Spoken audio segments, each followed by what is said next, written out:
It was a quiet Saturday afternoon when Marcus stepped out into his front yard, enjoying the breeze that rustled through the trees. His home, nestled at the end of a cul-de-sac, was his sanctuary after years of hard work. He had just finished mowing the lawn when two police cruisers suddenly pulled up, lights flashing. Marcus frowned. He hadn't called for help, and nothing seemed out of the ordinary. Before he could even process what was happening, 3 officers stepped out, their hands hovering near their belts. "Sir, we need you to step away from the property," one barked. Marcus raised an eyebrow. "Excuse me? This is my property." But the officers didn't listen. They moved closer, suspicion etched into their faces. One of them muttered, "We've had reports of someone trespassing here." Marcus felt a surge of irritation. Trespassing? On his own land? He calmly stood his ground, crossing his arms. "You've got the wrong idea," he said firmly. "I live here. This is my home." The officers exchanged skeptical glances. Instead of backing off, they grew more aggressive. "We'll need proof of that," another snapped, stepping onto the lawn as if Marcus had no authority there at all. Marcus inhaled slowly. He knew exactly where this was headed, but what they didn't know was that they were about to make the biggest mistake of their careers. Marcus clenched his jaw, keeping his composure. Years of training had taught him that reacting with anger would only feed their assumptions. He pulled his phone from his pocket and calmly started recording. The lead officer noticed and sneered. "Oh, so now you're filming us? That won't change the fact that you don't belong here." Marcus shook his head slowly. "I don't belong here. That's funny, because my name is right on the deed. You're standing on my lawn, accusing me of trespassing." One of the younger officers stepped forward, hand resting on his holster. "Sir, you need to cooperate before this escalates." "Escalates?" Marcus repeated with a bitter laugh. "You're the ones who stormed onto my property without cause. Cooperate with what, exactly?" "Your mistake." The officers stiffened. Neighbors had started peeking through their blinds, a few even pulling out phones to capture what was happening. The pressure was mounting. Marcus sighed, as if tired of a game they didn't realize they'd already lost. He reached into his jacket pocket slowly, deliberately. "You want proof? Fine." The officers tensed instantly, hands gripping their weapons. "Easy," Marcus said calmly, pulling out a slim leather wallet. He flipped it open and held it up for them to see. The gold letters gleamed under the sunlight. Their expressions froze.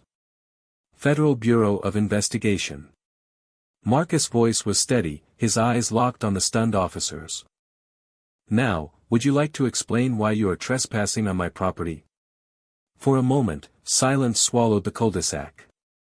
The officers' confidence melted from their faces as their eyes fixed on the badge glinting in Marcus's hand.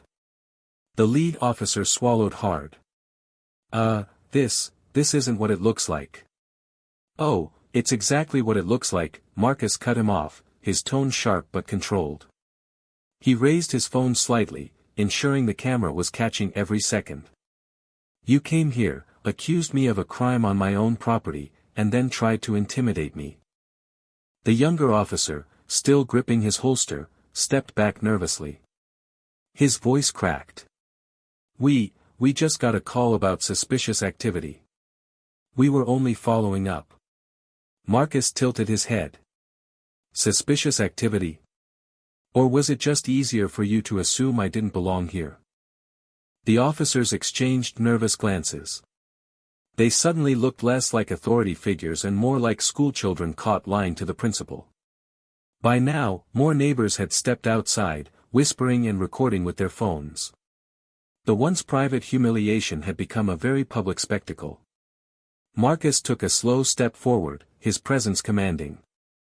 "I suggest you think very carefully about your next move. Because right now, this footage," he gestured with his phone, "could cost you your jobs." The lead officer's face flushed. He opened his mouth, but no words came out. Marcus snapped his wallet shut and slid it back into his jacket. I've had enough of this. You either apologize and leave my property immediately, or I'll make a call that will bring your entire department under review. Your choice. The lead officer's bravado cracked. He raised his hand slightly, as if surrendering. Sir, look, we didn't mean any disrespect. It was just a misunderstanding. Marcus arched an eyebrow.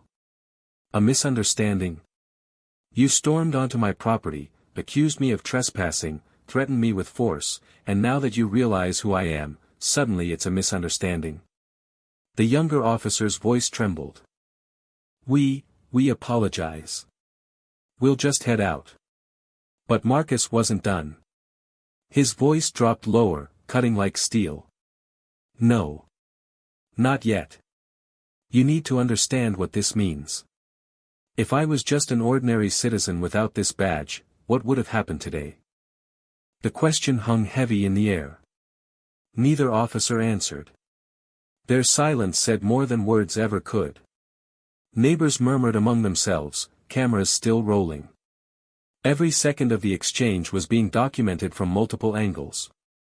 There would be no way for the officers to twist the story later. Finally, the lead officer stammered, "We'll file a report and make sure this doesn't happen again." Marcus shook his head. You don't get to sweep this under the rug. This is going higher. But for now, you're going to do what you should have done the moment you realized your mistake. The officers shifted uncomfortably, waiting for his command. You're going to apologize, out loud, right here, before you leave my property. Their faces went pale. The humiliation in front of the neighbors was unbearable. But Marcus' steady gaze told them they had no choice. The lead officer's throat tightened as he glanced at the growing crowd of neighbors. Phones were pointed directly at him, recording every bead of sweat on his forehead. He shifted uneasily, then forced a weak smile that didn't reach his eyes. We apologize, he muttered. Marcus raised his hand. Louder. So everyone here can hear it. The officer's jaw clenched, but he obeyed. We apologize for the mistake. This is your property, and we shouldn't have treated you the way we did. His partner quickly chimed in, voice shaky. Yes, sir. We're sorry. The neighbors' whispers turned into gasps and chuckles. A few even applauded quietly, enjoying the rare sight of police officers publicly admitting fault. Marcus gave a curt nod. Good. Now, you can leave. But understand, this isn't over. I'll be filing a formal complaint, and there will be consequences. The officers, faces burning with humiliation, retreated toward their cruisers. As they opened their doors, one last thing caught their attention. Every neighbor still had their cameras up, ensuring that what had just happened would spread far beyond this cul-de-sac. Marcus turned away, finally allowing himself a small smile. He had defended his rights, but more importantly, he had exposed their arrogance for all to see. As the police cruisers pulled away, the cul-de-sac erupted in murmurs. Someone whispered, "He's FBI," no wonder they looked like they'd seen a ghost. Marcus simply exhaled, tucking his phone back into his pocket. For him, it was just another day standing up to bullies, only this time, the bullies wore badges. The next morning, Marcus sat at his desk with a mug of coffee, scrolling through his phone. Overnight, clips of the incident had already gone viral in local community groups. Neighbors had uploaded videos, and the story was spreading fast. FBI agent confronts local police on his own property. Marcus smirked. The truth had a way of traveling. He opened his laptop and began typing a detailed report. Every detail, the flashing lights, the threats, the demand for proof, was documented. He attached his own video footage, then added links to the neighbors' recordings that were already circulating online. When he hit send, the report went straight to the FBI's Internal Affairs Division, as well as the state's Police Oversight Committee. By afternoon, his phone buzzed. A colleague from the bureau called. Marcus, we saw the footage. You did everything by the book. Those officers are in serious trouble. Marcus leaned back in his chair. Good. They need to understand they can't treat people like that, not me, not anyone. Meanwhile, across town, the three officers sat in a cramped conference room at their precinct. Their chief's face was red with fury as he slammed a printout of the complaint on the table. Do you have any idea what you've done? He roared. You harassed a federal agent on his own property, while being recorded from every angle. The officers sat frozen, shame written across their faces. Their careers, once secure, were now hanging by a thread. Marcus didn't need to be there to know the walls were already closing in on them. Their world was beginning to crumble. Within days, the story had broken out of local circles and hit regional news outlets. Headlines screamed across screens, asterisk, police harass homeowner, unaware he's FBI agent. Asterisk. Reporters camped outside the precinct, shoving microphones at anyone in uniform. The police department issued a shaky statement, calling the incident an unfortunate misunderstanding. But the videos told a different story, clear, undeniable, and damning. Marcus stayed silent publicly. He knew better than to feed the media storm. Instead, he focused on his work, watching as the system began to move. Behind closed doors, the three officers faced an emergency disciplinary hearing. The chief, red-eyed and furious, barked at them. You've dragged this department into a scandal we can't escape. Do you realize the pressure we're under now?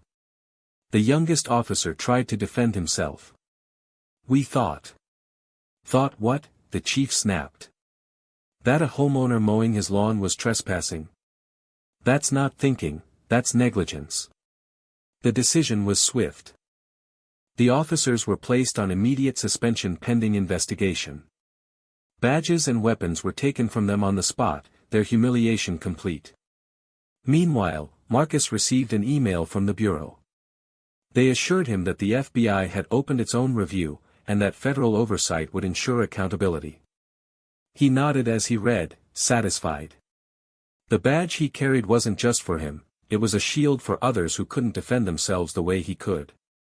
That night, as he stood on his porch looking out over his quiet neighborhood, Marcus thought about how quickly power can shift when truth is revealed. The officers had come to strip him of dignity. Instead, they had lost their own. By the end of the week, the scandal had exploded. Talk shows dissected the footage frame by frame. News anchors replayed Marcus's calm words, contrasting them with the officers' aggressive posturing. Commentators called it a textbook example of abuse of authority. The department tried damage control. They released a polished statement, asterisk, we take community trust seriously, and steps are being taken to ensure accountability. Asterisk, but the public wasn't buying it. Online, the clips had racked up millions of views. Hashtags demanding justice were trending. At the precinct, morale plummeted. Officers who once strutted with confidence now faced constant glares from the community. Protesters even gathered outside the building with signs reading, asterisk, protect, don't harass. Asterisk. The three suspended officers avoided public places altogether. Every time they checked their phones, there were new articles, new videos, new reminders that their reputations had been destroyed. One of them muttered bitterly, we'll never work in peace again. Meanwhile, Marcus was invited to speak at a community forum.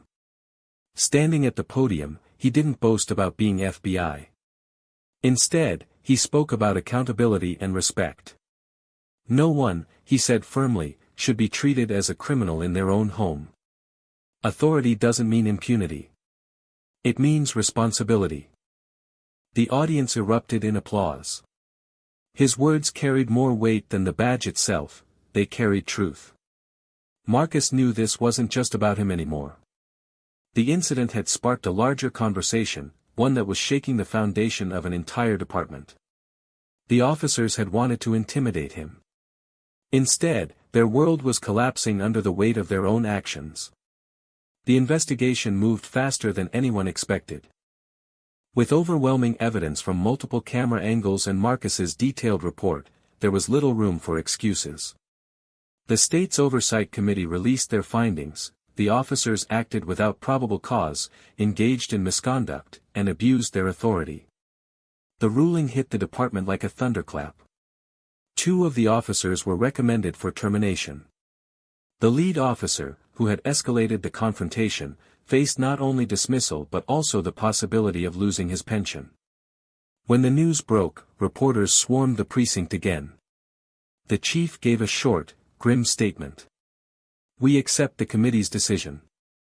Steps will be taken to restore public trust."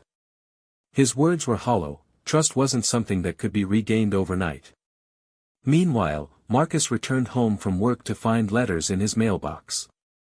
Dozens of neighbors had written to thank him for standing firm.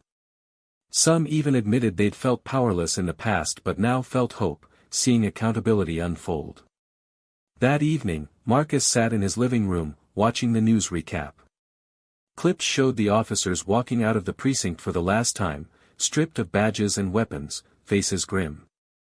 The anchor's voiceover said it all, their careers ended not by a criminal on the street, but by a homeowner they wrongly targeted. Marcus leaned back, a calm satisfaction settling over him. He hadn't sought revenge, only justice. And justice had been delivered. What had started as harassment on his front lawn had ended with the shattering of arrogance and the reaffirmation of something greater. Truth always finds its way to the light. Weeks later, the cul-de-sac was peaceful again. The grass in Marcus's yard swayed gently in the wind, the same spot where it all began. But nothing about life there was the same. The incident had left ripples far beyond his neighborhood. The local department announced new training programs and stricter oversight policies. Community members, once silent, now spoke openly at town halls, demanding better accountability. The balance of power had shifted, because one man refused to bow to intimidation. Marcus sat on his porch one evening, sipping coffee as the sun set. Neighbors waved as they passed, not just in friendliness but with quiet respect. They knew what he had done, and what he had risked by standing his ground. He thought back to the moment the officers had sneered at him, treating him as if he didn't belong on his own land. And then he remembered the look on their faces when his badge flashed in the sun. That shift, from arrogance to fear, was burned into his memory. But Marcus didn't take joy in their downfall. What mattered to him was the message it sent: no one, no matter their badge or title, had the right to trample on the dignity of another person. As the last rays of light dipped below the horizon, Marcus set his mug down and whispered to himself, "Justice isn't about power. It's about truth." And with that, he leaned back, calm and steady, knowing the world had seen what happens when arrogance meets accountability. The officer's world had shattered. But for Marcus, peace had been restored. Months later, the scandal had faded from the headlines, but its impact lingered. The police department was under new leadership, and reform programs had been launched. Officers now wore body cameras at all times, and community review boards had been given real authority. Marcus watched the changes quietly, never stepping into the spotlight. He didn't crave recognition. Still, he couldn't ignore the letters and emails he continued to receive, people thanking him for proving that ordinary citizens could hold power accountable. One day, as he walked to his mailbox, an older neighbor stopped him. "Because of you, my grandson wants to study law. He says he wants to fight for people's rights. You gave him hope." Marcus smiled softly. That was worth more than any headline. Back at the bureau, his colleagues treated him with newfound respect. Not because of the badge he carried, but because of the calm courage he'd shown when it mattered most. Standing once again on his porch at dusk, Marcus realized the incident hadn't just changed the officers' lives, it had reshaped the entire community. The fear that once silenced people had been replaced with something stronger, courage. And Marcus knew, deep down, that if it ever happened again, he'd be ready. A year had passed since the incident, yet the echoes of that day were still felt. The police department had gone through a complete restructuring. The officers involved had all lost their badges, and their cases were now studied in training academies as an example of what not to do. The cul-de-sac itself had become a symbol. Local reporters occasionally returned, interviewing neighbors about the day. The FBI agent humbled the cops. For Marcus, though, it wasn't about fame, it was about principle. One evening, he attended a community town hall. The mayor personally thanked him for his composure and courage. "You reminded us," she said in front of the packed room, "that authority is not above accountability. Because of you, real change began here." The crowd erupted in applause. Marcus only nodded, uncomfortable with the attention. He hadn't acted for praise, he had acted because it was right. But still, he couldn't deny the sense of fulfillment in seeing families, young and old, stand up with more confidence than before. After the meeting, a teenager approached him timidly. "Sir, I just wanted to say, you inspired me. I want to join the FBI one day, to protect people the way you did." For the first time, Marcus allowed himself a genuine smile. "Then do it," he said warmly. "But remember, it's not the badge that makes you strong. It's your integrity." As he walked home that night, the streetlights glowing softly above, Marcus realized something profound. The officers had tried to strip him of dignity, but in the end, they had given him a gift. They had given him a chance to show his community that truth, when stood upon firmly, could outlast fear, corruption, and arrogance. And that legacy would live far longer than any headline. 2 years later, Marcus's life had settled into a steady rhythm again. The storm had passed, but its impact had reshaped everything around him. The cul-de-sac was quieter now, yet stronger than before. Neighbors greeted one another with renewed trust, knowing that if injustice ever came knocking again, silence would no longer be an option. Families who once avoided town halls now filled the seats, speaking with confidence, demanding fairness. The police department was unrecognizable. New leadership, stricter oversight, and genuine community partnerships had replaced the arrogance that once plagued it. The names of the disgraced officers had faded into cautionary tales, reminders of what unchecked power could destroy. Marcus sat on his porch one evening, a soft breeze carrying the laughter of children playing nearby. He thought back to the day it all began, the flashing lights, the sharp commands, the moment he stood his ground. What had been an attempt to humiliate him had instead sparked lasting change. He didn't see himself as a hero. He saw himself as a man who refused to bow to intimidation. A man who carried a badge not as a weapon, but as a promise, to protect truth, to protect dignity. As the sun dipped below the horizon, Marcus whispered words he now lived by. "Power fades. Fear fades. But truth endures." And with that, he leaned back, calm and steady, knowing the fight was over, and the victory would echo far longer than the memory of that day. Justice had been served. Dignity restored. And Marcus's legacy etched in the hearts of everyone who had witnessed the shattering of arrogance when truth finally prevailed.